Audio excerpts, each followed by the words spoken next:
நம்ம தான் முதல்ல இந்த விஜய்க்கு மக்கள் மத்தியில 19.6% 19% மேல ஆதரவு இருக்குன்ட்டு அந்த இடைத்தேர்தல் நடந்த களத்துல இருந்த சூழ்நிலையை வச்சு நம்ம சொன்னோம். தமிழ்நாடு முழுக்க இல்ல அந்த ஸ்டடி. இந்த வெற்றின்றது அதுக்கு அந்த காயத்திற்கு மருந்து தடவுனது மாதிரி அமைஞ்சிருக்குது. இருந்தாலும் அந்த காயம் உள்ள இருக்கு, ஆறாத ரணமா இருக்கு அப்படின்றத நம்ம ஓரளவிற்கு இதுல ஊகிக்க முடியுது. அதுதான் இதுல வெளிப்படுது. இது விஜய்க்காக மட்டும் இல்ல, நம்ம எல்லா கட்சி தலைவர்களையுமே சில சமயங்கள்ல கடுமையான வார்த்தைகள்ல சொன்னாலும் அது மக்களுடைய பார்வையில இருந்து ஒரு சரியான கருத்தை தான் நம்ம சொல்லியிருக்கிறோம். சரியான பார்வையில இருந்து நம்ம சொல்லியிருப்போம். தரவுகளுடைய அடிப்படையில ஆதாரபூர்வமாக சொன்ன முதல் ஆய்வு நம்முடைய ஆய்வு தான். விஜய் இது கொஞ்சம் ஒரு ஆர்வத்துல அதிகப்படுத்தி சொல்றது மாதிரி இருக்கு, மிகப்படுத்தி சொல்றது மாதிரி. ஜனநாயகம் அப்படின்றது இந்த தேர்தலை பொறுத்த மட்டும் ஒரு ஃபேக்டரா வேலை செய்யல. அதனால இந்த பணநாயகம் அழிக்கப்பட்டுருச்சு, புதைக்கப்பட்டுருச்சு அப்படின்றது இல்லை. ஒரு பெரிய புரட்சிகரமான மாற்றம். அப்படிப்பட்ட ஒரு மாற்றம் தரக்கூடியதாக எந்த உத்தரவாதத்தையும் தாவேகா இதுவரைக்கும் கொடுக்கல அப்படின்றதுதான். ஆட்சியாளராக அவர் இருக்கும்போது அவர் எந்த மாதிரி அவருடைய திறன்களை வெளிப்படுத்த போறாரு அப்படின்றது அது ரொம்ப முக்கியம். அதற்கேற்றது மாதிரி இந்த மக்கள் அன்பை செலுத்துறாங்க அப்படின்னா அதுதான் அடுத்த முறை அவர் தேர்ந்தெடுக்கப்படுவதற்கான அச்சாரமாக அமையும். ஒரு மக்கள் தமிழக வாக்காளர்களை தொடர்ந்து ஆய்வு செய்து அவங்களுடைய பல்ஸை பார்க்கக்கூடியவனா நான் இந்த தேர்தலை ரொம்ப அற்புதமான முடிவா நான் பாக்குறேன். கூட்டணி ஆட்சியை தருவதற்கு மக்கள் தேர்ந்தெடுத்திருக்கக்கூடிய நபர் சினிமாவில் இருந்து வந்த இந்த விஜய் என்ற அந்த தாவேகாவினுடைய கட்சி தலைவர். இந்த கூட்டணி ஆட்சியை முதல் முறையாக தமிழ்நாட்டில் தரப்போகின்ற இந்த விஜய் அவருக்கு நம்முடைய வாழ்த்தை தெரிவிக்கிறோம்.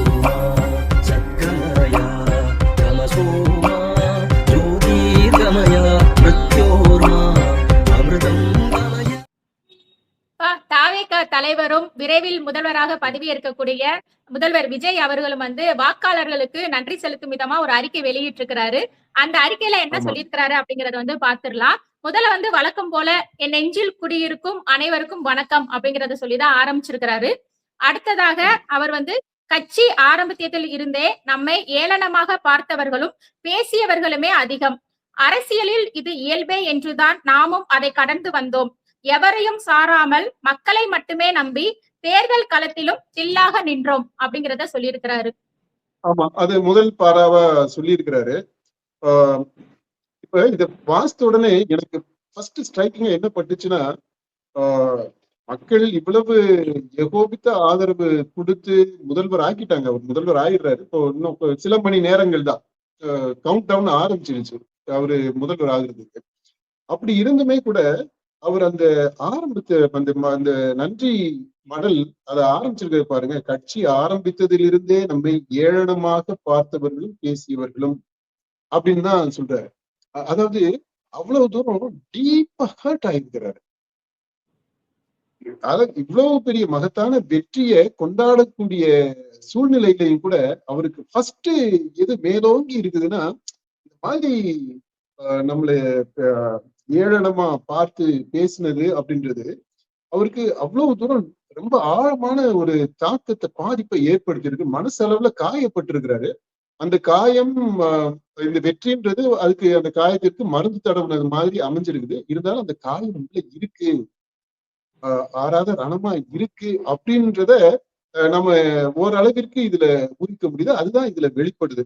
அதனால அவருடைய உணர்வுகளை நாம புரிஞ்சுக்கிறோம். எவ்வளவு தூரம் அவரு உண்மையிலேயே அந்த அந்த வேதனையை அனுபவிச்சு இருக்கிறாரு, இன்னும் அதுல இருந்து முழுசா மீண்டும் வரல அப்படின்றத நம்ம புரிஞ்சுக்கிறோம். மக்களை மட்டுமே நம்பி பிரச்சாரத்திலுமே கடைசி நிமிஷம் வரையும் சொல்லிட்டு இருந்தாருலப்பா, எல்லா வழிகளையும் தாங்கி கொண்டு உங்களுக்காக வரேன் அப்படிங்கறதான அவருடைய இதாக இருந்துச்சு. அந்த வலியோட வெளிப்பாடுதான் இது அப்படிங்கறத நம்ம எடுத்துக்கலாம்ல. ஆமா, அந்த வலி இன்னும் முழுசாக அவருக்கு குணமாகல. அதை இன்னும் முழுசா அவர் கடந்து வரல. நம்ம என்ன வலி அப்படின்றது தெரியல நமக்கு. இப்பவுமே கூட என்ன வலிகளை அவரு மற்றவர்களோ மற்ற அரசியல் கட்சி தலைவர்களோடு ஒப்பிடும் போது இவருக்கு பிரத்யேகமா என்ன வலிகள் இருந்திருக்கு அப்படின்றது நமக்கு தெரியல. ஏன்னா அரசியல்ல அவரே சொல்றாரு பாத்தீங்களா, அரசியலில் இது இயல்பே என்றுதான் நாமும் அதை கடந்து வந்தோம் அப்படின்றாரு. இப்போ இவ இவரையும் நம்ம எடப்பாடி பழனிசாமியும் கூட எடுத்துக்கங்களேன். ஆஹ் எடப்பாடி பழனிசாமிக்கு இப்ப ஸ்டாலின் எடுத்துக்கோங்க, மாதிரி உதயநிதி, முன்னணியில இருக்கக்கூடிய எந்த அரசியல் கட்சி தலைவரை எடுத்துக்கோங்க, இவன் மோடிஜி எடுத்துக்கங்களேன், ராகுல், இவர் விஜயனுடைய நண்பர் ராகுல், ராகுல இப்ப வரைக்குமே ஊடகங்கள்ல பச்சை புள்ள பப்பு அப்படின்றான். அந்த அளவு அந்த விமர்சனம் தொடர்ந்து இருக்கு. இப்ப அந்த மாதிரி அவங்க இதோட ஒப்பிடும்போது இவருக்கு அரசியல் ரீதியாக மற்றவர்கள் கொடுத்த அந்த அவமானம், ஏளனமா பார்த்தது அப்படின்றது பெருசா இல்லைன்னு தான் தோணுது. அப்ஜெக்டிவா நம்ம பார்க்கும்போது எல்லாருக்குமே நடக்கக்கூடியது. அரசியல்னு வந்துட்டா அந்த போற்றுவதும் தூற்றுவதும், தூற்றுனா ஒரு எக்ஸ்ட்ரீம் உச்சத்துல போய் கண்ணா பின்னான்னு கண்ணை மூடிக்கிட்டு இது பண்றது, தூற்றுவது. புகழ்ந்தாலும் அதே மாதிரி ஒரு கொத்தடிமை லெவல்ல போயிட்டு புகழ்றது. இந்த ரெண்டு எக்ஸ்ட்ரீமுமே அரசியல்ல சகஜம். அது டக்கு டக்குன்னு மாறக்கூடியதையும் நம்ம பார்த்துக்கிட்டு இருக்கிறோம். இப்ப இந்த அலையன்ஸ் எல்லாம் பாத்தீங்களா மாறிக்கிட்டே இருக்குது பாருங்க. இப்ப அந்த டிராமாவெல்லாம் நம்ம பாக்குறோம், கண்ணு முன்னாடி நடந்துகிட்டு இருக்கு. இப்போ அந்த அலையன்ஸ் மாறும்போது ஆட்டோமேட்டிக்கா அவங்களுடைய வார்த்தைகளும் வார்த்தை ஜாலங்களும் மாறிடுது. இப்ப இதுதான் அரசியல். இந்த அரசியல் இயல்பு அப்படின்றத அதை கடந்து வந்தோம் அப்படின்னு சொல்றாரு. ஆனா இன்னும் முழுசாக அவர் அதை கடந்து வரல அப்படின்றதுதான் இந்த பாரால வெளிப்படுது. ஆனா அவர் தில்லா நின்று இருக்கிறாரு, அதை சொல்லலாம். தேர்தல் களத்திலும் மக்களை மட்டுமே நம்பி தில்லா நின்னோம் அப்படின்றாரு.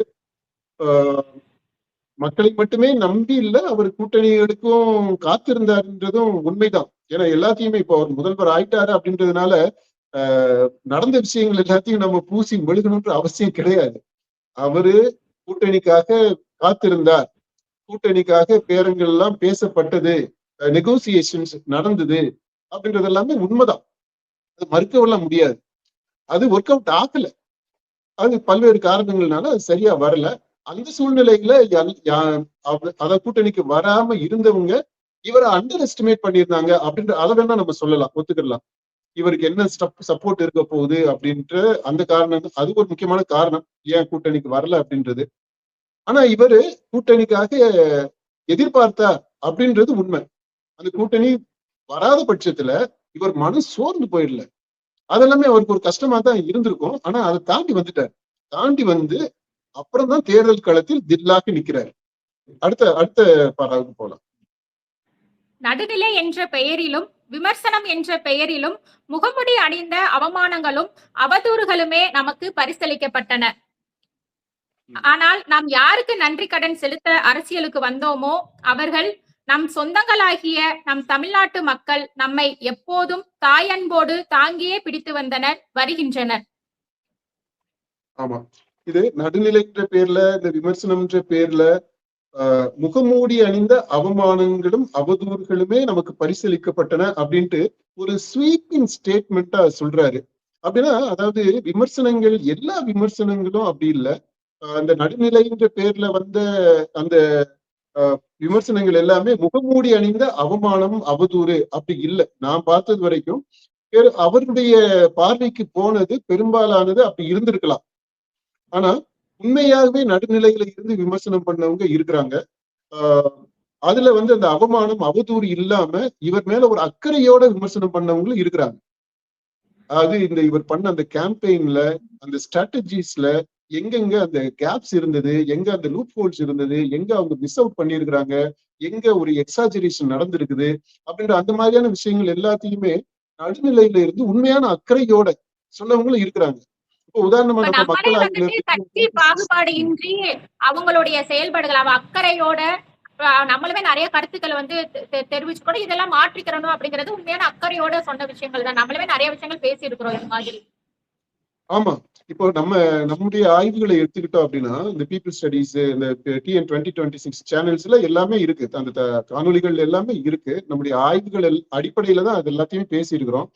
நம்ம தான் முதல்ல இந்த விஜய்க்கு மக்கள் மத்தியில 19.6% 19% மேல ஆதரவு இருக்குன்ட்டு அந்த இடைத்தேர்தல் நடந்த களத்துல இருந்த சூழ்நிலையை வச்சு நம்ம சொன்னோம். தமிழ்நாடு முழுக்க இல்லை அந்த ஸ்டடி, அந்த இதை சொல்லிடுவோம். அப்புறம் விஜய் அவருடைய ஒரு நாள் ஒரு கேம்பெயின் அந்த இது பயணம் போறதுக்கு முன்னாடியே அவருக்கு ஒரே நாள் ஒரு இடத்துக்கு போனாலே போதும், அது அரசியல்ல பெரிய தாக்கத்தை ஏற்படுத்தும் அப்படின்றத நம்ம சொல்லியிருக்கிறோம். அதுவுமே இருக்கு, நீங்க பாத்துக்கலாம். அதுக்கப்புறம் அவருக்கு பிரச்சாரங்களுக்கு எல்லாம் போறாரு. அது மாதிரி ஒவ்வொரு பாயிண்டையுமே நம்ம சொல்லியிருக்கிறோம். அதே சமயத்துல அவருடைய பிரச்சாரத்தில் இருந்த இது அதாவது அந்த லாப்சஸ் எக்ஸாஜரேஷன்ஸை நம்ம சுட்டி காட்டி இருக்கிறோம். உதாரணமா அவர் எல்லாத்தையும் விட்டுட்டு வந்தேன் அப்படின்னு சொல்றது, அதுல நமக்கு வேறுபாடு இருக்கு. ஏன்னா மக்களுமே பேசிக்கிறாங்க, இவர் என்ன விட்டுட்டு வந்தாரு அப்படின்றது. உச்சத்துல இருந்து வந்தான்றாரு. அந்த தொடர்ந்து உச்சத்துல விட்டுட்டு வந்தேன் அப்படின்னு சொல்றது ஒரு விதத்துல பார்க்க போனா அந்த மக்களை அவமானப்படுத்துறது மாதிரி இருக்கு அப்படின்ற அந்த துணியை அதை நம்ம சுட்டி காட்டி இருக்கிறோம். அது திரும்ப திரும்ப சொல்றதுன்றது சாதாரண மக்களை இழிவுபடுத்துறது மாதிரி இருக்கு, அவங்கள அவமானப்படுத்துறது மாதிரி, ஹம்பிள் பண்றது மாதிரி இருக்கு, ஹியூமிலியேட் பண்றது மாதிரி இருக்கு அப்படின்றத நம்ம சுட்டி காட்டி இருக்கிறோம். அந்த மாதிரி நல்ல விஷயங்களையும் பாராட்டி சொல்லி இருக்கிறோம். அவரு எந்த இதுல கான்சென்ட்ரேட் பண்ணணும், போக்கஸ் பண்ணணும் அப்படின்றதையும் நம்ம சொல்லி இருக்கிறோம். அதனால இதெல்லாம் அந்த நடுநிலைன்ற பேர்ல எல்லா விமர்சனங்களுமே முகமூடி அணிந்த அவமானம், அவதூறு இல்லை அப்படின்றது சொல்லணும். இப்போ அது மாதிரி அவரு பயணத்துல போகும்போது நடந்த நிகழ்ச்சிகள், அவர் எப்படி ஒரு கல்ட் ஃபிகராக இருக்கிறாரு, அப்புறம் அவரை கடவுள் கடவுளாக சித்தரிக்கிறதுல என்ன பிரச்சனை இருக்கு அப்படின்றதையும் நம்ம சொல்லியிருக்கிறோம். அதை விமர்சனம் கடுமையாக கூட நான் விமர்சனம் பண்ணியிருக்கிறேன். இப்போ இந்த மாதிரி பண்ணினது எல்லாமே எதுக்குன்னா அவரை அவமானப்படுத்தணும், அவர் மேல அவதூறு சொல்லணுன்றதுக்காக இல்லை. இது விஜய்க்காக மட்டும் இல்ல, நம்ம எல்லா கட்சி தலைவர்களையுமே சில சமயங்கள்ல கடுமையான வார்த்தைகள்ல சொன்னாலும் அது மக்களுடைய பார்வையில இருந்து ஒரு சரியான கருத்தை தான் நம்ம சொல்லியிருக்கிறோம், சரியான பார்வையில இருந்து நம்ம சொல்லியிருப்போம். ஓகே, இப்ப அதனால அந்த இது திரும்பவும் எதை காட்டுதுன்னா, நம்ம ஃபர்ஸ்ட் சொன்ன அந்த பாயிண்ட், அவரு அவ்வளவு டீப்பா ஹர்ட் ஆயிருக்கிறாரு, காயப்பட்டிருக்கு அவர் மனசு. அது இன்னும் முழுமையாக குணம் ஆகல, கொஞ்சம் டைம் எடுக்கும்னு நினைக்கிறேன். அதான் அப்படி வருது. ஆனா அதே சமயத்துல அது மக்களுக்கு நன்றி சொல்றாரு. இங்கேயுமே பாருங்க, நாம் யாருக்கு நன்றி கடன் செலுத்த அரசியலுக்கு வந்தோமோ அப்படின்றாரு.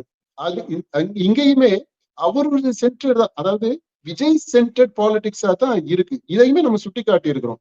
அதாவது மக்களை மையப்படுத்தி அரசியலாக இல்லாமல் அவருடைய அரசியல் இப்ப வரைக்குமே விஜய் சென்ட்ரிக் அரசியலாகத்தான் இருந்திருக்கு. அவரை மையமாக வச்சுதான் அவருக்கு ஏற்பட்ட காயம், அவருக்கு அவமானம், அவருக்கு கிடைத்த பரிசு, அவருக்கு கிடைத்த அன்பு, அவருக்கு கிடைத்த பேரன்பு, அப்படி அவரை மையமாக வைத்தேதான் அவர் சொல்றாரு. அரசியல் களம்ன்றது நம்ம பார்க்கும்போது அதை நம்ம கரெக்டா சுட்டி காட்டி இருக்கிறோம். விஜய் எப்போ அரசியலுக்கு வந்தாரோ, எப்போ கட்சி ஆரம்பிச்சாரோ, அதுல ரொம்ப முக்கியமா குறிப்பிடத்தக்க விதத்துல விக்கிரவாண்டி பீசாலை மாநாடு எப்போ நடந்துச்சோ அப்போ இருந்து தமிழ்நாடு அரசியல் முழுக்கவே விஜயை மையமாக கொண்டு, விஜய் தான் அச்சு, அந்த அச்சை சுற்றி சுழலக்கூடியதாகத்தான் தமிழ்நாடு அரசியல் இருந்திருக்கு. அதுல நான் திருக்குறளை கூட கோட் பண்ணியிருப்பேன் ஒரு காணொலியில, சுழன்றும் ஏற்பின்னது உலகம் அப்படின்றது மாதிரி, அந்த குரல் மாதிரி சுழன்றும் இந்த தமிழ்நாடு அரசியல் விஜய் பின்னது அப்படின்றது மாதிரி நான் அதுல அந்த காணொலியில இந்த குரலை கோட் பண்ணி சொல்லியிருப்பேன். அந்த மாதிரிதான் நடந்துகிட்டு இருக்கு. அந்த விதத்துல இவர் இப்போ முதல்வர் ஆயிட்டாரு. முதல்வர் ஆன பிற்பாடு அந்த விஜய் சென்ட்ரிக் அதுல இருந்து இப்போ அந்த தாயன்போடு இவரை தாங்கி பிடித்து வந்த அந்த மக்கள் இருக்கிறாங்க இல்லையா, அவங்கள மையப்படுத்தணும், அந்த ஷிஃப்ட் நடக்கணும். இன்னும் அந்த ஷிஃப்ட் நடக்கல அப்படின்றத நான் பாக்குறேன். அடுத்த பாயிண்ட் போகும். அந்த தாயன்போடுதான் இந்த தேர்தலிலும் நமக்கு அளப்பரிய அன்புடன் அமோகமான வாக்குகளை அள்ளி தந்துள்ளனர். இந்திய அரசியல் களத்தையே அதிர வைத்திருக்கும் இந்த தேர்தல் ஒரு அதிசய தேர்தல் என்றும் அது பல்வேறு வகைகளிலும் நிரூபணமானது. ஆமா, இது ஒரு அதிசய தேர்தல் அப்படின்னு சொல்லிட்டு அந்த பல்வேறு வகையில நிரூபணமானதுன்றாரு இல்லையா, அதை அடுத்த பாராள சொல்றாரு. அதை நம்ம பேசுவோம், அதை வாசிங்க. அதுல ஏராளமான காரணிகள் இருந்தாலும் குடும்பத்தையே தங்கள் அடரன்பால் வழிநடத்திய குழந்தை செல்வங்கள் தான் அதிசய தேர்தலுக்கான ஆழமான காரணிகளில் ஒன்றாக மாறி நிற்கின்றனர். இந்த பாயிண்ட் சூப்பரான பாயிண்ட். இத முதல் தடவையா ஆய்வு பூர்வமா களத்திலிருந்து பெற்ற தரவுகளுடைய அடிப்படையில நாம தான் முதல்ல சுட்டி காட்டி இருக்கிறோம். அதாவது இந்த யங் பேரண்ட்ஸ் அப்படின்ட்டு ஒரு கேட்டகரி இருக்கிறாங்க. அந்த யங் பேரண்ட்ஸ் வீட்டுல எல்லாமே இந்த ஜென் ஆல்பா குழந்தைகள், அதாவது ஜெனரேஷன் ஆல்பான்னா 14, 15 அந்த அந்த டயத்துல பிறந்த பசங்க, அதாவது இப்போ இருக்கக்கூடிய ப்ரீ டீன்ஸ், 13க்கு முந்தினவங்க, அதை விட இளையவங்க, ப்ரீ டீன்ஸ் பேரு. அது மாதிரி இந்த சைல்டு அவங்க இருக்கக்கூடிய இந்த யங் பேரண்ட்ஸ், இளம் பெற்றோர், அவங்களுடைய வாக்கு விஜய்க்கு ஆதரவாக இருக்க போகுது. அது அப்புறம் நம்ம இன்னொரு இதுலயும் சொன்னோம், செல்லக்குட்டி சொல்றதா சொந்த புத்தி சொல்றதா அப்படின்ற அந்த கிரைசிஸ், அந்த டிலமா, அதுல இந்த யங் பேரண்ட்ஸ் இருக்கிறாங்க. அவங்களுடைய முடிவு 23ஆம் தேதி என்ன பண்ணாங்கன்றத 24ஆம் தேதி நம்முடைய களத்திலிருந்து பெற்ற தரவுகளுடைய அடிப்படையில் நம்ம சொன்னோம். அது விசிலுக்கு தான் போயிருக்கு அப்படின்றத சொன்னோம். இது எல்லாத்தையுமே தரவுகளுடைய அடிப்படையில ஆதாரபூர்வமாக சொன்ன முதல் ஆய்வு நம்முடைய ஆய்வு தான். அதுக்கப்புறம் தான் மற்றவங்க எல்லாருமே இந்த பாயிண்ட பேசி இருக்கிறாங்க. இப்போ நம்ம இந்த யங் பேரண்ட்ஸ் பத்தி 20ஆம் தேதியே நம்ம சொன்னோம். தேர்தலுக்கு முன்னாடி நம்முடைய அந்த ப்ரீ போல் ரிப்போர்ட் ஒண்ணு ஸ்டடி பண்ணிட்டு ஒரு ரிப்போர்ட் பண்ணோம் இல்லையா, அந்த 30 விழுக்காடு 35 விழுக்காடு மக்கள் இன்னும் முடிவு செய்ய முடியாத நிலையில இருக்கிறாங்க அப்படின்ட்டு. அதுலயே நம்ம இந்த பாயிண்ட் சுட்டி காட்டி இருக்கிறோம். நீங்க ஏற்கனவே இன்னொரு காணொலியில நீங்களே சொல்லியிருப்பீங்க, நம்ம சொன்ன பிற்பாடுதான் விஜயே சென்னையில அவர் பிரச்சாரம் மேற்கொண்டப்போ கடைசி பிரச்சாரம் அன்னைக்குதான் வந்துட்டு குழந்தைகளை மையப்படுத்தி அவர் வந்து சொன்னாரு, குழந்தைகள் வந்து அடம் பிடித்து ஓட்டு போட சொல்லுங்க அப்படிங்கறத சொன்னதே நம்ம ரிப்போர்ட்டுக்கு அப்புறம் தான். ஆமா, இப்போ அத இந்த இது நடந்திருக்குது அப்படின்றது, விஜய் சொன்ன அந்த அப்பீலுக்கு ரெஸ்பான்ஸ் கிடைச்சிருக்குதுன்றத நம்ம 24ஆம் தேதி போட்ட காணொலியில நம்ம அதை சொல்லி இருக்கிறோம். ஏன்னா 23, 24 2 நாளும் களத்திலிருந்து பெற்ற அந்த தரவுகள் அடிப்படையில. இப்போ இந்த குழந்தைகளை அதிசய தேர்தலுக்கு பயன்படுத்தினது சரியா தப்பா அப்படின்றத பற்றி பெரிய விவாதங்கள் போய்கிட்டு இருக்கு. தேர்தல் ஆணையத்துல கம்ப்ளைண்ட் எல்லாம் பண்ணாங்க, குழந்தைகள் உரிமைகள் காக்கக்கூடிய அந்த எல்லாம் சொன்னாங்க. நம்ம அதை விட்டு கேள்விகளே எழுப்பணும். குழந்தைகள் உரிமைகள்ட்டு இதுக்கு வர்றீங்களே, ஒரு பாப்புலரான ஒரு விஷயம் உடனே சென்சேஷனலா இருக்குதுன்ட்டு இங்க வர்றீங்க. இதனால புகழ் வெளிச்சம் ஈஸியா உங்களுக்கு கிடைச்சிரும் அப்படின்றதுக்காக வர்றீங்க. ஆனா இதை விட ரொம்ப மோசமான விதத்துல குழந்தைகளை பயன்படுத்தக்கூடிய, அபியூஸ் பண்ணக்கூடிய நிகழ்வுகள் நடந்துகிட்டே இருக்கு. Children are being merchandised, commercialised, they are being sold. அந்த மாதிரி அதெல்லாம் இருக்கு. அதெல்லாம் கண்டுக்காம இருக்கிறீங்க அப்படின்றத நம்ம சுட்டி காட்டி இருக்கிறோம். அந்த இந்த காணொலிகள்லாம் பார்க்காதவங்க தயவு செய்து அதெல்லாம் பாருங்கப்பா. சரி, அடுத்த பாயிண்ட். ஒரு மாபெரும் மாற்றத்துக்கான இந்த தேர்தல் அரசியல் போரில் வென்றது நம் தமிழக வெற்றி கழகம் மட்டுமன்று, தமிழக மக்களின் மனங்களில் ஆசை ஆசையாக வளர்த்தெடுக்கப்பட்ட உணர்வு பூர்வமான ஜனநாயகமும் தான். அதனால்தான் தமிழகத்தில் ஒரு அரசியல் கலாச்சாரமாகவே மாறி அச்சுறுத்தி கொண்டிருந்த பணநாயகம் ஆழ குழி தோண்டி புதைக்கப்பட்டது. சூப்பரான பாயிண்ட். ஏன்னா இதையுமே இந்த 2026 தேர்தலினுடைய தனித்துவம் அப்படின்னு சொல்லிட்டு நம்ம லிஸ்ட் பண்ணதுல இதை ஒரு முக்கியமான பாயிண்டா ஹைலைட் பண்ணியிருப்போம். பணம்ன்றது விநியோகப்படுது. இப்ப விநியோகிச்சுக்கிட்டு இருக்கிறாங்க கட்சிகள், அந்த பாரம்பரிய கட்சிகள், பணக்கார கட்சிகள் பண்ணிட்டு இருக்கிறாங்க. விஜய் கட்சியும் ஏழை கட்சி கிடையாது, அதுவும் பணக்கார கட்சி தான், பணம் நிறைய புழங்கக்கூடிய கட்சி தான். ஆனா பண விநியோகம் அப்படின்னு வரும்போது, வாக்குக்கு பணம் போது இந்த பெரிய கட்சிகள் கொடுத்தாங்க. அதுலயே பாதியில ஸ்டாப் பண்ணிட்டாங்க, அதுக்கு எஃபெக்ட் இல்லைன்ட்டு. அந்த இதை நம்ம சுட்டி காட்டி இருக்கிறோம். அப்பதான் பணம்ன்றது இந்த தேர்தலை பொறுத்த மட்டும் இல்ல, சூப்பர் வீனிங் ஃபேக்டரா இல்ல, அது நிர்ணயிக்கக்கூடிய காரணியாக இல்ல, அது வந்து ரொம்ப இன்சிக்னிபிகண்டா இருக்கு அதனுடைய இம்பாக்ட் அப்படின்றத நம்ம சுட்டி காட்டணும். இப்போ அது மாதிரி சொன்னதுனால இந்த பணம், அந்த பண நாயகம் ஆழ குழி தோண்டி புதைக்கப்பட்டுருச்சா அப்படின்னா இல்ல. பணநாயகம் தற்காலிகமாக மேற்கொள்ளப்பட்டிருக்கிறது அப்படின்னு தான் நம்ம சொல்ல முடியும். இந்த விதத்துல விஜய் இது கொஞ்சம் ஒரு ஆர்வத்துல அதிகப்படுத்தி சொல்றது மாதிரி இருக்கு, மிகப்படுத்தி சொல்றது மாதிரி இருக்கு. ஜனநாயகம் இன்னைக்கு சூழ்நிலையில நம்முடைய களத்துல இருந்து வரக்கூடிய ரிப்போர்ட்ஸ்ல இருந்து அதை வச்சுக்கிட்டு நான் சொல்றேன், அரசியல் கலாச்சாரமாகவே மாறி அச்சுறுத்தி கொண்டிருந்த இந்த பணநாயகம் இந்த தேர்தலில் தற்காலிகமாக கடந்து அது மேற்கொள்ளப்பட்டிருக்கிறது. அது ஆழ குழி தோண்டி புதைக்கப்படவில்லை, மறைக்கப்பட்டிருக்கிறது, மறக்கப்பட்டிருக்கிறது, தாண்டி வரப்பட்டிருக்கிறது. அது இருக்கு. அதை தாண்டி இப்ப இந்த தேர்தல் வந்திருக்கு, வாக்களித்தவர்கள் வந்திருக்கிறாங்க. இந்த பணம் எப்போ இது குழி தோண்டி புதைக்கப்படும் தெரியுமா? யாருமே பணம் கொடுக்காம இருக்கும்போது. இப்ப என்ன இந்த தேர்தல் என்ன நடந்துச்சுன்னா, பணம் கொடுத்தாங்க, அதை அவங்க வாங்கிக்கிட்டாங்க. வாக்காளர்கள் எல்லாரும் வாங்கிக்கிட்டாங்க. வாங்கிக்கிட்டு இவரே இல்லைன்னா அவங்க பணம் அக்கௌண்ட் வாங்கிக்கோங்க, பணமா வாங்கிட்டு விசில் போட்டு போடுங்கன்னு சொன்னார்லப்பா. பணம் அப்படின்னு தானே சொன்னாரு. அப்புறம் எப்படி இது வந்து புலி தோண்டி புதைக்கப்பட்டுச்சுன்னு நீங்க சொல்லுவீங்க? வாக்குக்கு பணம் கொடுக்கறதுன்றது இருக்கு. பணம் பரிசுகள் கொடுக்கறாங்க. அது எல்லாமே இருக்கு. அது ஆனா அதனால நான் வந்து ஓட்டு அந்த கட்சிக்கு போடணும் அப்படின்ற அந்த நிர்பந்தம் இருக்கு இல்லையா, அதை தாண்டி வந்திருக்கிறாங்க. மன உறுத்தல் இருக்கும் இல்லையா, ஐயோ கை நீட்டி காசை வாங்கிட்டோம், எப்படி ஏமாத்துறது, எப்படி மாத்தி போடுறதுன்னு இருக்கும் பாத்தீங்களா, அந்த அந்த குற்ற உணர்ச்சி இருக்கு பாருங்க, அந்த கில்ட் ஃபீலிங், அந்த மன உறுத்தல், அந்த சுருக்குன்னு தைக்கும் பாத்தீங்களா மனசுக்குள்ள, அதை தாண்டி வந்துட்டாங்க. அப்ப அந்த பணம் கொடுக்கறதுன்றது இருக்கு, அந்த உறுத்தல் தான் தாண்டி வரப்பட்டிருக்கு. இப்போ இது வந்து கல்ச்சராகவே கலாச்சாரமாகவே மாறி இருக்குது பாத்தீங்களா, அந்த கலாச்சாரம் மாறணும், அரசியல் கலாச்சாரம் மாறணும், அதாவது பொலிட்டிக்கல் கல்ச்சர் மாறணும். அப்ப பொலிட்டிக்கல் கல்ச்சர் மாறணும் அப்படின்னா அந்த கல்ச்சுரல் பாலிடிக்ஸ்லயும் அந்த தாக்கம் மாறணும்.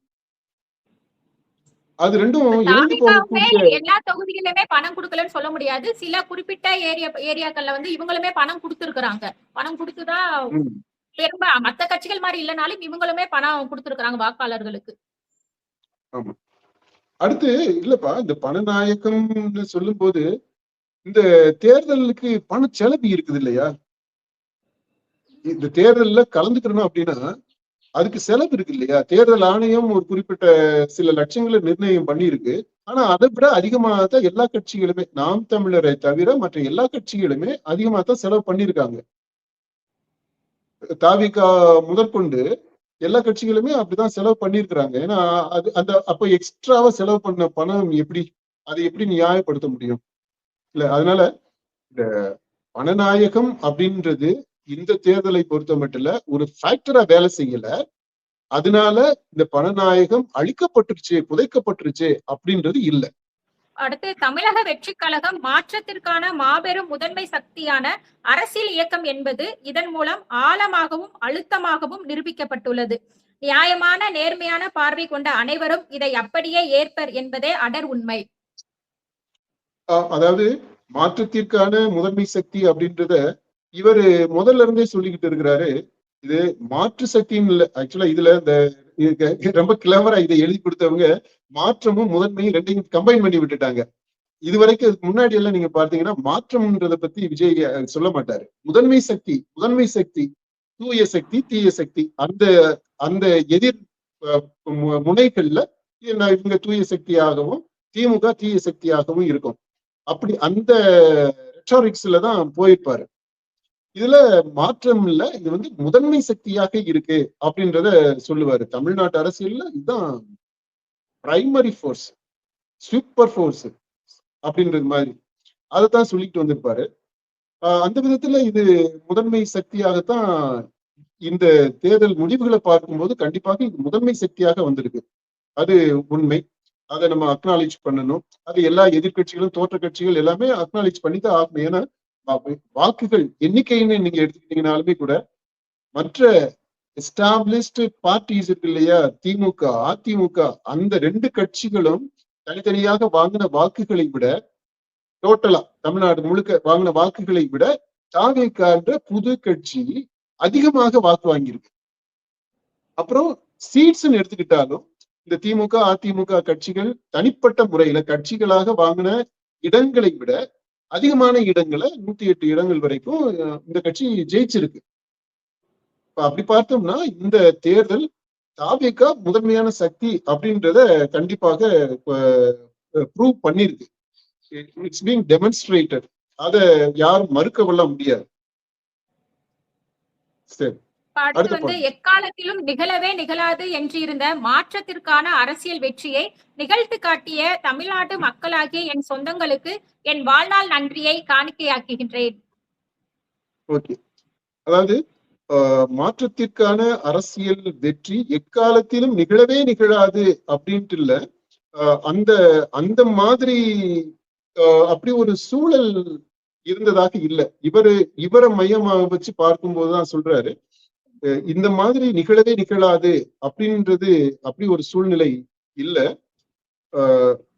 மாற்றத்திற்கான அரசியல் வெற்றியை அடைந்திருக்கு அப்படின்னு சொல்லும் போது, இப்ப விஜய் முன்வைத்திருக்கக்கூடிய அரசியல் முதன்மை சக்தி அப்படின்ற அளவுல நாம உடன்படுறோம்.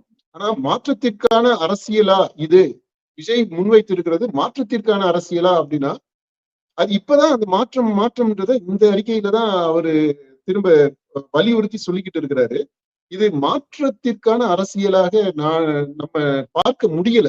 ஏன்னா அவங்க தேர்தல் வாக்குறுதிகளா கொடுத்திருக்கிறாங்க இல்லையா? அந்த வாக்குறுதிகள்ல மாற்றத்திற்கான வாக்குறுதி அப்படின்னா பெருசா எதுவுமே இல்லை. திமுக, அதிமுக அவங்க கொடுத்ததை விட இவங்க கொடுத்திருக்கிறது என்னன்னா, மாற்றத்திற்கான வாக்குறுதிகள் இல்ல, கொஞ்சம் முன்னேற்றத்திற்கான வாக்குறுதி. அதாவது திமுகவை விட கொஞ்சம் அதிகமாக, அதிமுகவை விட கொஞ்சம் அதிகமாக, அப்படி கொஞ்சம் அதிகமாக கொடுக்கப்பட்டிருக்கிற வாக்குறுதிகள். அப்போ கொஞ்சம் முன்னேற்றம் அப்படின்னு வேணா சொல்லலாம். மக்களினுடைய வாழ்க்கை தரத்தில் கொஞ்சம் முன்னேற்றம் அடைவது, அந்த முன்னேற்றத்திற்கான அரசியல் வெற்றி அப்படின்னு நம்ம எடுத்துக்கலாமே தவிர, இது தாவிக்க வந்ததுனால அரசியல் முழுமையாக பெரிய அளவுல ராடிக்கலாக வேரோட்டமாக மாற்றம் வரப்போகுது அப்படின்னா ஒருவேளை வரலாம். ஆனா அவங்க இதுவரைக்கும் கொடுத்திருக்கக்கூடிய அந்த ப்ராமிசஸ், அவங்களுடைய ஆட்சி எப்படி இருக்கும்ன்றத பற்றி சொல்லி இருக்கிறாங்க இல்லையா? அதை வச்சு பார்க்கும்போது அந்த வேரோட்டமான ராடிக்கலான இந்த கொப்பர்னிக்கன் ரெவல்யூஷன் சொல்லுவாங்க, அதாவது முழுமையான ஒரு பெரிய புரட்சிகரமான மாற்றம், அப்படிப்பட்ட ஒரு மாற்றம் தரக்கூடியதாக எந்த உத்தரவாதத்தையும் தாவிக இதுவரைக்கும் கொடுக்கல அப்படின்றதுதான் உண்மை. ஆனா கண்டிப்பா அவங்க கொடுத்திருக்கிறதுல முன்னேற்றம் திமுக அதிமுகவை விட அதிகமான சில நலத்திட்டங்கள், சில சலுகைகள், அந்த மாதிரி இது எல்லாத்தையுமே சொல்லி இருக்கிறாங்க.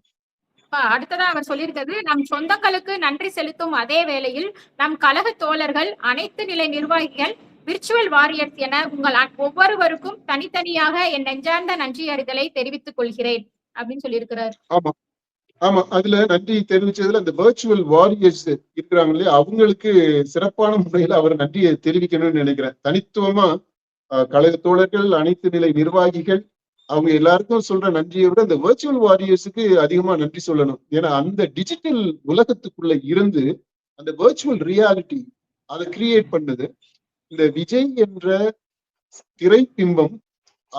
அத ஒரு கல்ட் ஃபிகராக நிறுவி அந்த கல்ட் ஃபிகரை அப்படியே அரசியல் தளத்திற்கு, சினிமாவிலிருந்து அரசியல் தளத்திற்கு நகர்த்தி இங்க கொண்டு வந்து அந்த கல்ட் ஃபிகர் சினிமா ஃபிகர் கிடையாது, இப்போ வந்து political cult figure, political figure, CM candidate, CM figure அப்படி கொண்டு வந்து அந்த இதையுமே அடுத்த கட்டமா ஒரு ரொம்ப டேஞ்சரஸான ஒரு ஜோன் அது அவங்க பண்ணது. அது கடவுள் ஃபிகர் அப்படின்ற அளவுல கொண்டு வந்து நிறுத்தினாங்க. நல்ல வேளையா அந்த பிரச்சாரம் அதோட முடிஞ்சு தேர்தல் வந்துருச்சு. அந்த இது இருக்கு பாத்தீங்களா, அதை செய்தது இந்த வர்ச்சுவல் வாரியர்ஸ்.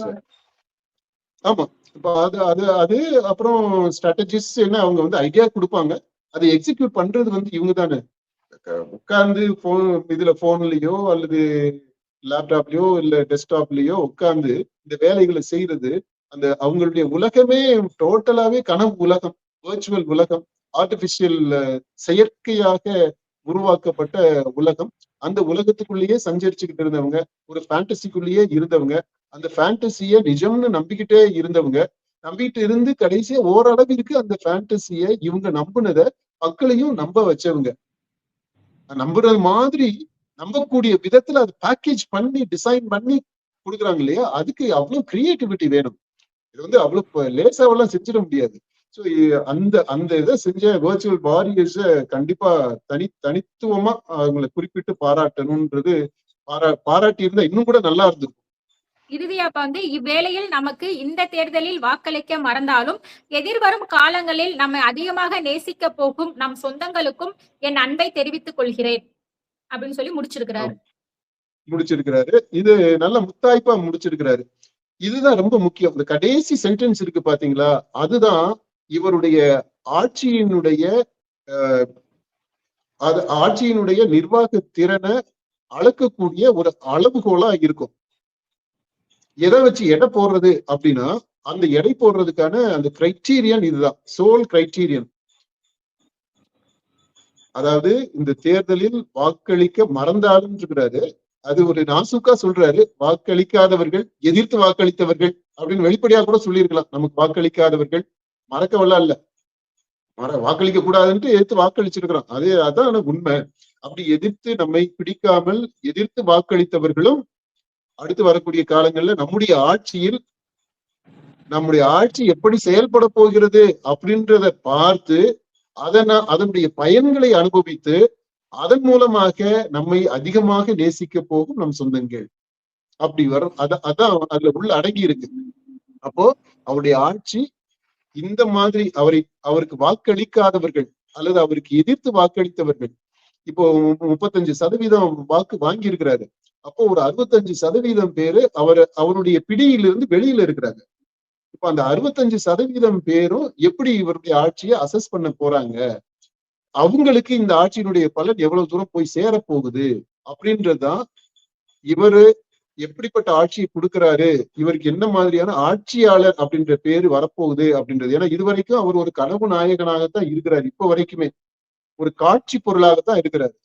இப்ப காட்சி பொருளாக இருக்கக்கூடியவர் ஆட்சி செய்யக்கூடிய ஒரு ஆளுமையாக மாறுறாரு. இப்ப சினிமா மாதிரி இங்க பண்ணிட முடியாது. இது ரியல் உலகம், யதார்த்த உலகம். இங்க ஆட்சியாளராக அவர் இருக்கும்போது அவர் எந்த மாதிரி அவருடைய திறன்களை வெளிப்படுத்த போறாரு அப்படின்றது அது ரொம்ப முக்கியம். அதற்கேற்றது மாதிரி இந்த மக்கள் அன்பை செலுத்துறாங்க அப்படின்னா அதுதான் அடுத்த முறை அவர் தேர்ந்தெடுக்கப்படுவதற்கான அச்சாரமாக அமையும். அப்படி இல்லாட்டி இதோட முடிஞ்சிடும். ஏன்னா நம்ம நம்பி ஓட்ட போட்டோம், அப்படி ஒண்ணும் பெருசா ஒண்ணும் பண்ணலையே அப்படின்ட்டு டிஸ்இல்யூஷன் ஆயிடுவாங்க. மக்களுடைய நம்பிக்கையை பெறணும். அதாவது இந்த 35% வாக்கு இருக்குது இல்லையா, இவங்களே ஒரு எதிர்பார்ப்புலதான் அவருக்கு வாக்கு அளிச்சிருக்கிறாங்க. ஆனா 65% பேரு வெளியில நிக்கிறாங்க. இப்ப அவங்க எல்லாருமே அப்படியே இப்படி கை வச்சுக்கிட்டு பாத்துக்கிட்டு இருப்பாங்க. சில பேர் கண்கொத்தி பாம்பா என்னடா சொல்லலாம் அப்படின்ட்டு அந்த முன்னாடி சொல்றாரு பாத்தீங்களா, அந்த எப்படா இவரை பிடிக்கலாம், எங்க இவரை கொஞ்சம் சறுக்கல் வரும், இது வரும், ஆட்சியில கொஞ்சம் சொதப்புவாங்க அப்படின்றதுக்கு அதையும் பார்த்துக்கிட்டுதான் அரசியல்னு அப்படிதான் இருப்பாங்க. அப்படி ஒரு கூட்டம் இருப்பாங்க. நம்ம அவங்கள கூட விட்டுருவோம். ஆனா அதுக்கு அடுத்து இருக்கிறாங்க பாத்தீங்களா, இவர் எப்படி ஆட்சி பண்ண போறாரு அப்படின்றது. அந்த மாதிரி அதாவது ஓட்டு போடாதவங்கல நான் சொல்றேன், அவங்கள ரீச் அவுட் பண்றதுதான் இவர் அடுத்தடுத்து ஆட்சியில நீடிப்பதற்கு, அரசியல்ல நீடிப்பதற்கு, ஒரு தலைவராக தொடர்வதற்கு ஒரு அச்சாரமாக இருக்கும். அதை செய்யணும்னு சொல்லிட்டு நம்ம வேண்டிக்கிறோம். அடுத்து இதுல ரொம்ப அருமையான பாயிண்ட் என்ன அப்படின்னா, ஒரு விதத்துல தமிழ்நாட்டு மக்கள் கொடுத்து வச்சவங்க தான் சொல்லணும். இந்த விஜய் இவ்வளவு தூரம் வெற்றி அடைந்தது, அடுத்து இவரு வெற்றிக்கு பக்கத்துல போயிட்டு மற்றவர்களுடைய தயவு தேவைப்படக்கூடிய அளவுல அவர் இருக்கிறது. இந்த இது இருக்கு பாத்தீங்களா, இந்த தீர்ப்பு ரொம்ப சூப்பரான தீர்ப்பு. அதை பற்றி யாரும் பேசல. விஜய் அவருடைய ஆங்கிள் சொல்லிட்டு போயிட்டாரு. நம்ம மக்களுடைய பார்வையில பார்க்கும்போது தமிழக வாக்காளரா தமிழக வாக்காளர்களை தொடர்ந்து ஆய்வு செய்து அவங்களுடைய பல்ஸை பார்க்கக்கூடியவனா நான் இந்த தேர்தலை ரொம்ப அற்புதமான முடிவா நான் பாக்குறேன். ஏன்னா இதுல நம்ம தொடர்ந்து சொல்லிக்கிட்டு இருக்கிறோம், 2001 தேர்தல்ல இருந்தே நம்ம கள ஆய்வுல ஈடுபட்டதுல இருந்து சொல்றோம், மக்கள் கூட்டணி ஆட்சியை தான் விரும்புகிறார்கள் அப்படின்றது தொடர்ந்து சொல்லிக்கிட்டு வர்றோம். தனிப்பட்ட ஆட்சியில கூட்டணியாக ஆட்சி வேணும் அப்படின்றதான் மக்கள் தீர்ப்பா சொல்றாங்க. ஆனா நம்ம தேர்தல் முறையில இருக்கக்கூடிய அந்த லிமிடேஷன்ஸ்னால ஒரு ஓட்டு எக்ஸ்ட்ரா வாங்கிட்டாக்க ஜெயிச்சிடறாங்க இல்லையா, அந்த மாதிரி தான் மக்கள் அந்த கூட்டணி ஆட்சிக்கு வாக்கு அளித்தாலும் ஏதாவது ஒரு கட்சி மெஜாரிட்டி வந்துருது. அவங்க ஆட்சி அமைக்கிறாங்க. அவங்க என்ன பண்ணிருக்கணும், நியாயமா பார்த்தா அந்த தேர்தலை சந்திக்கும் போது கூட்டணியாக சந்திக்கிறாங்க இல்லையா, அந்த கட்சிகளோடு சேர்ந்து ஆட்சியிலையும் கூட்டணியாக ஆட்சியை அமைச்சிருக்கணும். அதுதான் தர்மமா இருந்திருக்கும், நியாயமாக இருந்திருக்கும். ஆனா அது அவங்க அந்த அரசியல் நியாயத்தை கடைபிடிக்கவே இல்லை, அங்க சுயநலமா செயல்பட்டாங்க. இது எங்க தொடர்ந்து நடந்துகிட்டு வருது. 1952தான் ஏதோ ஒரு கூட்டணி ஆட்சி தமிழ்நாட்டுல இருந்துச்சுன்னு நினைக்கிறேன். அப்போ தமிழ்நாடே கிடையாது, அது மெட்ராஸ் பிரசிடென்சியா இருந்துச்சு. ஆந்திரா கீந்திரா எல்லாமே சேர்ந்து, கேரளா ஆந்திரா எல்லாமே சேர்ந்து இருந்தது. அப்போ நடந்தது. அதுக்கு அப்புறம் நடந்த தேர்தல்கள் எல்லாம் பார்த்தோம்னா கூட்டணியா ஆட்சி எல்லாம் இல்லை. தனி ஏதாவது ஒரு கட்சி தான் கூட்டணியா தேர்தலை சந்திப்பாங்க. ஆனா ஆட்சி ஒரு கட்சி தான் இருக்கும். அதை பிரேக் பண்ணி உண்மையிலேயே மக்கள் விரும்பக்கூடிய அந்த ஜனநாயகம்ன்ற தொடரை பயன்படுத்துறாரு. அந்த உண்மையான ஜனநாயகம் மக்கள் ஆட்சியில் இருப்பது அப்படின்றத ஓரளவிற்கு ஒரு கோணத்துல இருந்து பார்க்கும்போது இந்த கூட்டணியாக ஆட்சி அமைப்பதுன்றது ரொம்ப சிறப்பான ஒன்று. இதான் மக்கள் இதைத்தான் திரும்ப திரும்ப ஒவ்வொரு தேர்தலையுமே சொல்லிட்டு இருந்தாங்க. இதுக்கு முந்தைய தேர்தல்லையுமே அதைத்தான் சொல்ல வந்தாங்க. ஆனா இந்த தேர்தல் முறையினால அது மாறி போயிடுச்சு. இந்த தேர்தல்ல ரொம்ப ரொம்ப அழகாவே சொல்லிட்டாங்க. இது கூட்டணி ஆட்சி தான் வேணும் எங்களுக்கு. நீங்க சேர்ந்து ஆட்சி செய்யுங்க, 4 பேர் சேர்ந்து பண்ணுங்க அப்படின்ற தீர்ப்பு கொடுத்திருக்கிறாங்க. அந்த தீர்ப்பு அத அத நிறைவேற்றுவது அந்த பாக்கியம், பெரிய பாக்கியம். இது ஆக்சுவலா இட் இஸ் ரொம்ப ஆனர். இது ஒரு 52 விட்டுருங்க. அது ஏதோ அதான் நான் சொன்னேன், தமிழ்நாடே கிடையாது. தமிழ்நாட்டுல முதல் முறையாக இதை நம்ம பதிவு செய்யறோம். தமிழ்நாட்டுல முதலாவதாக இந்த மாதிரி ஒரு புதுமையான மக்களினுடைய உள்ள கிடக்கை, மக்களுடைய விருப்பத்தை, மக்களுடைய எண்ணத்தை, மக்களுடைய அவங்களுடைய ஆர்வத்தை, அவங்களுடைய கனவை, இது எல்லாத்தையும் நிறைவேற்றக்கூடிய கூட்டணி ஆட்சியை தருவதற்கு மக்கள் தேர்ந்தெடுத்திருக்கக்கூடிய நபர் சினிமாவில் இருந்து வந்த இந்த விஜய் என்ற அந்த தாவேகாவினுடைய கட்சி தலைவர். இப்ப அந்த சினிமான்றதெல்லாம் அந்த ஆஸ்பெக்ட் எல்லாம் விட்டுட்டு இப்போ அதை பற்றி நம்ம தீவிரமா ஸ்டடி பண்ணணும். அந்த ஆய்வுகளும் போய்கிட்டே இருக்கு. எப்படி இந்த டிரான்ஸ்பர்மேஷன் நிகழ்ந்தது அப்படின்றது. இப்போ இவருடைய ஒரு கட்சி தலைவராக இந்த தமிழக வெற்றி கழகத்திற்கு அந்த ஒரு வாய்ப்பு கிடைச்சிருக்கு. அந்த வெற்றி கழகத்தை நிறுவிய தலைமையேற்று நடத்திட்டு இருக்கக்கூடிய விஜய் அவருக்கு இந்த பெரிய பேர் கிடைச்சிருக்குது. அந்த விதத்துல அவர் செய்த எல்லா சாதனைகளையும் விட நாம் பெருசா பாக்குறது, புதுசா பாக்குறது ரொம்ப ரொம்ப ஒரு அது எப்படி சொல்றதுன்னா ஒரு ஒரு நல்ல ஒரு வாமான ஒரு ஃபீலிங்கோட பாக்குறது, இது பாராட்டப்பட வேண்டியதா பாக்குறது எதுனா இந்த கூட்டணி ஆட்சி. இந்த கூட்டணி ஆட்சியை முதல் முறையாக தமிழ்நாட்டில் தரப்போகின்ற இந்த விஜய் அவருக்கு நம்முடைய வாழ்த்தை தெரிவிப்போம். கூட்டணி ஆட்சியினுடைய தலைவராக இருக்கக்கூடிய இந்த கட்சிகளுடைய கூட்டணியை தலைமையேற்று நடத்துகின்ற முதல் அமைச்சராக இருக்கக்கூடிய முதல்வராக இருக்கக்கூடிய அந்த விஜய் அவருக்கு மிகப்பெரிய பேரு, மிகப்பெரிய ஆனர், ஒரு கௌரவத்தை நாட்டு மக்கள் வழங்கி இருக்கிறாங்க. அதை நம்ம இதன் மூலமா இந்த காணொலி மூலமா பதிவு செய்யறோம்.